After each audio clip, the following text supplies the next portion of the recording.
Assalamualaikum warahmatullahi wabarakatuh dan selamat pagi adik-adik sekalian. Pada video Ibu kali ini, Ibu akan menjelaskan mengenai jenis teks yang berikutnya, yaitu narrative text dan procedure text. Jadi, pada pertemuan sebelumnya kita sudah membahas mengenai descriptive text. Nah, pada hari ini adalah kelanjutan dari materi kita sebelumnya.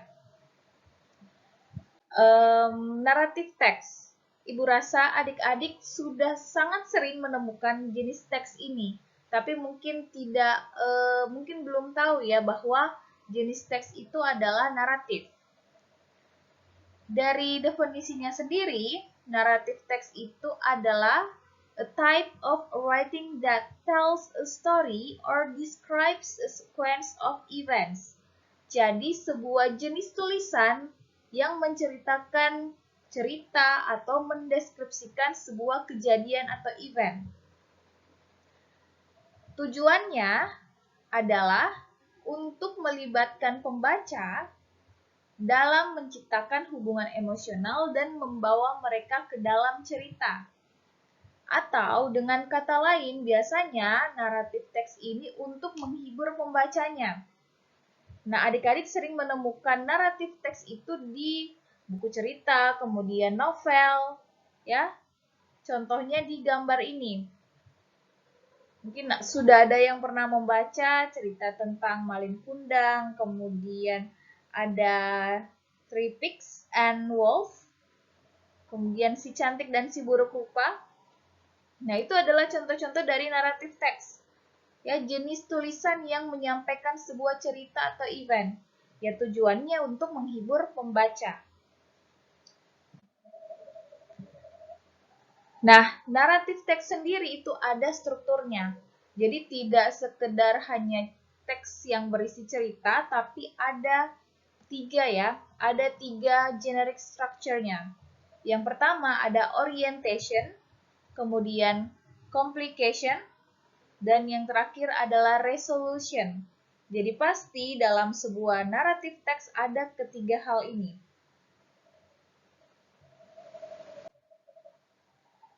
Yang pertama, orientation. Nah, ini kita sudah sempat membahas juga ya di descriptive text pada pertemuan pertama kita, di mana orientation di sini ini lebih banyak introduce the participants and informing the time and place. Jadi memperkenalkan ya orang-orang yang terlibat dalam cerita tersebut, termasuk juga waktunya, kemudian tempatnya di mana.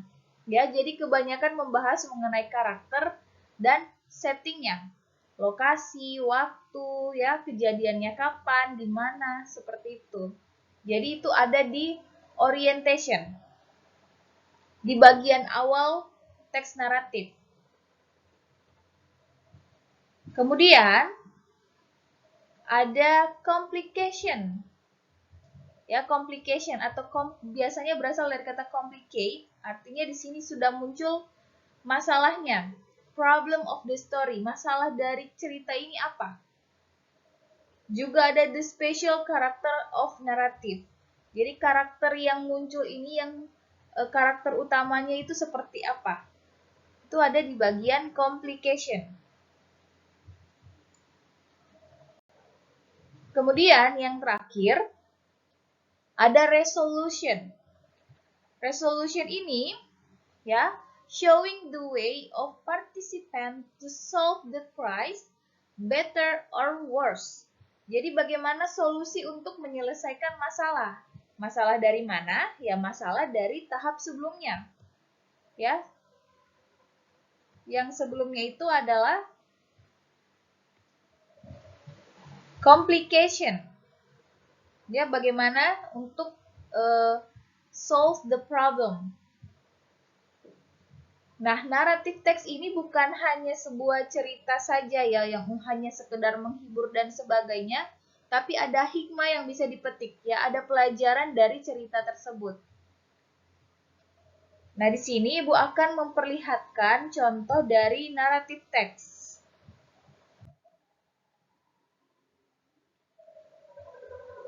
Contohnya adalah Timun Mas ya, ini salah satu contoh naratif teks, di mana tentu saja karena ini adalah naratif teks ada orientation, kemudian ada complication, dan ada resolution.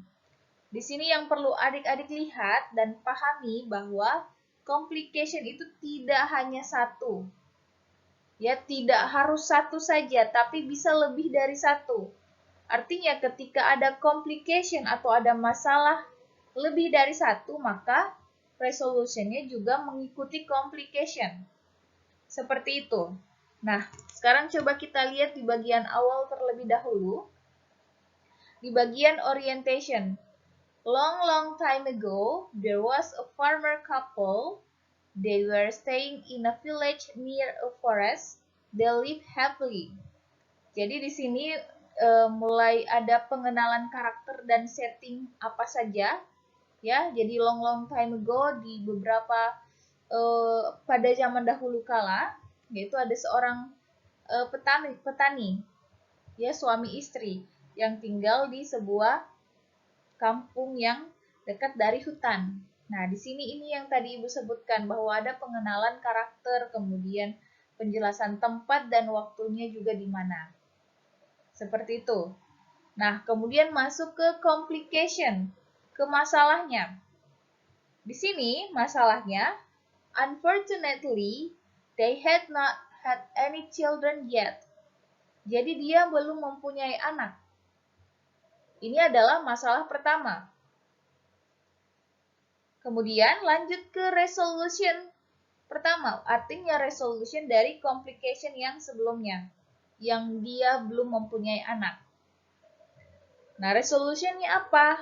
How to solve the problem, bagaimana cara menyelesaikan masalah tersebut. Di sini, every day they pray to God for a child. One day, a giant passed their home. He heard what they were praying. Then the giant gave them a cucumber seed. Ya, jadi suatu hari ya ada giant atau raksasa yang melewati rumahnya, kemudian mendengarkan doa dari pasangan suami istri ini, petani ini yang sangat menginginkan untuk mempunyai seorang anak. Ya, jadi bagaimana resolusinya di sini? Ya, kedua orang itu, suami istri ini, selalu berdoa supaya diberikan anak, kemudian didengarlah oleh raksasa yang kebetulan lewat dari rumahnya. Nah, di sini raksasanya memberikan biji timun kepada si pasangan ini. Kemudian berikutnya ada penjelasan lebih detail lagi. Ibu tidak membaca sampai akhir ya untuk resolution di sini. Tapi sudah jelas bahwa ini adalah solusi terhadap komplikasi di atas, di bagian sini.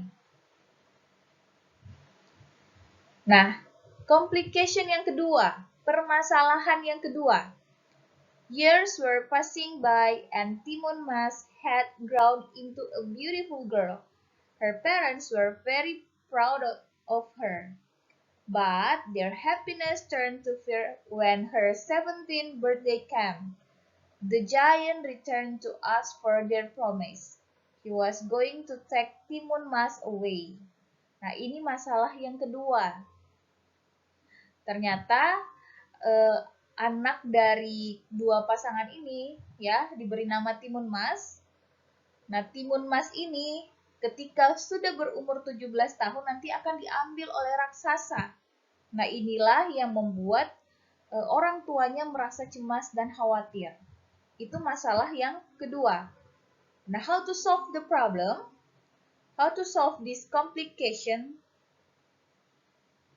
Caranya ya seperti ini. Resolution 2. The farmer tried to be calm. Petani ini mencoba untuk tenang. Just a moment please.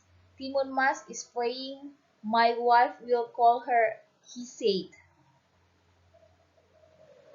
Then the farmer came to his daughter. My child, take this, as he was giving her a little bag to Timun Mas. This will help you from the giant. Now, run as fast as you can, he ordered. So, Timun Mas ran away. Ternyata, solusi atau bagaimana cara menyelesaikan masalah yang tadi, ya, supaya si timun emas tidak diambil oleh giant, si raksasa ini, orang tuanya memberikan timun emas a little bag, tas kecil, dan meminta timun emas untuk lari secepat mungkin. Tentu saja untuk menghindari si raksasa. Nah, ini ada ilustrasinya di sebelah sini. Jadi di sini timun emas sudah mencoba untuk lari. Kemudian ada complication yang ketiga lagi atau ada masalah berikutnya. Di sini, the couple was very sad about her leaving, but they didn't want the giant to eat timun mas. Meanwhile, the giant had been waiting for too long. He became impatient. Somehow he knew that the couple had lied to him. So he destroyed their house and ran from Timun Mas, and so on, ya. Ibu cuma baca di bagian awal saja. Jadi di sini masalahnya, pasangan ini sangat sedih ketika Timun Mas harus pergi ya, harus lari tadi. Tapi tentu saja dia tidak ingin Timun Mas itu ditangkap oleh giant. Nah, si giant atau si raksasa ini ternyata sudah mulai tidak sabar menunggu Timun Mas untuk datang tapi tidak datang juga. Sampai akhirnya dia tahu ternyata pasangan itu sudah berbohong. Nah, akhirnya raksasa itu merusak, destroy their house and run for Timun Mas. Jadi dia merusak rumah si petani kemudian berlari mengejar si Timun Emas. Ini complication yang ketiga. Nah, how to solve the problem? Bagaimana menyelesaikannya? Timun Mas was still running, but now the giant almost caught her. Then she took some chili and threw them to the giant. The chili suddenly grew into some trees and trapped the giant. The trees grew some thorns as sharp as knives. The giant screamed painfully. At the meantime, Timun Mas could escape again. Nah, ternyata di sini bagaimana supaya Timun Mas tidak ditangkap oleh si giant? Dia melemparkan biji cabai ke tanah ya, kemudian cabainya menjadi tumbuh tinggi, jadi pohon yang tinggi, kemudian tajam seperti pisau. Sampai akhirnya si giant itu berteriak kesakitan. Sehingga akhirnya Timun Mas bisa lari lagi. Jadi tidak tertangkap oleh raksasa. Nah, selesai dari resolution 3, ada masalah lagi. But the giant was very strong. Again, he almost caught Timun Mas. So Timun Mas took the third magic stuff, the cucumber seeds. She threw the seeds and suddenly they became a white cucumber field. The giant was very tired and hungry, so he ate those fresh cucumbers. He ate too much that he felt sleepy and fell asleep soon. Nah, ternyata masalahnya si raksasa ini sangat kuat. Ya, hampir saja menangkap si Timun Emas. Tapi Timun Mas kemudian melemparkan biji ke tanah dan kemudian tumbuh yang membuat si raksasa ini kelaparan. Jadi dia makan semua biji-biji dari timun yang tadi dibuang oleh Timun Emas.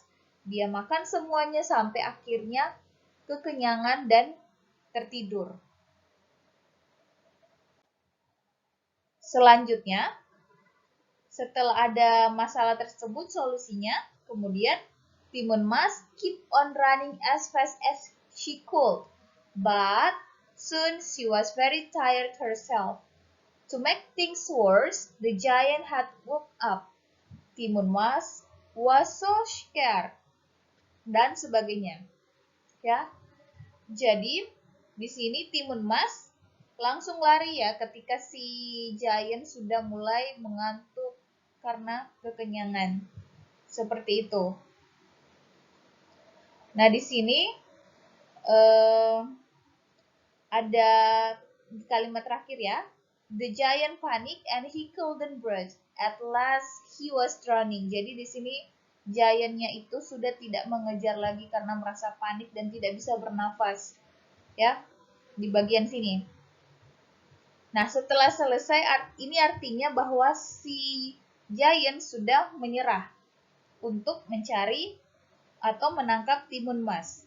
Akhirnya ada reorientation. Nah, di sini timun mas was very relieved. She was safe now. Then she returned to her parents' house. Her parents were, of course, very happy to see their daughter safe and sound. Thanks God, you have saved my daughter, they cried happily. From then on, Timun Mas lived happily with her parents with no fear anymore. Nah, di sini reorientation ini maksudnya seperti pada kalimat awal sekali, di teks awal sekali itu kan ada orientation. Nah, di bagian awal, di bagian akhir ada reorientation. Ini sebenarnya tidak semuanya naratif teks ada seperti ini, ya. Artinya kadang-kadang ada, kadang-kadang tidak juga. Semacam conclusion atau kesimpulan akhir. Seperti itu, ya. Jadi umumnya hanya ada orientation, kemudian complication, kemudian ada resolution. Nah, di akhir bisa saja ada reorientation, namun tidak semuanya ada. Nah, itu mengenai naratif teks. Semoga adik-adik yang mendengarkan video itu bisa paham maksudnya.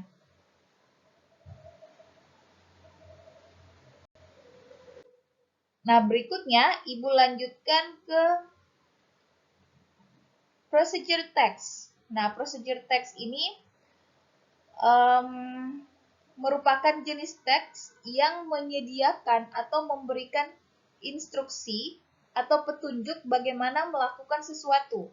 Ya, instructions or direction on how to do something.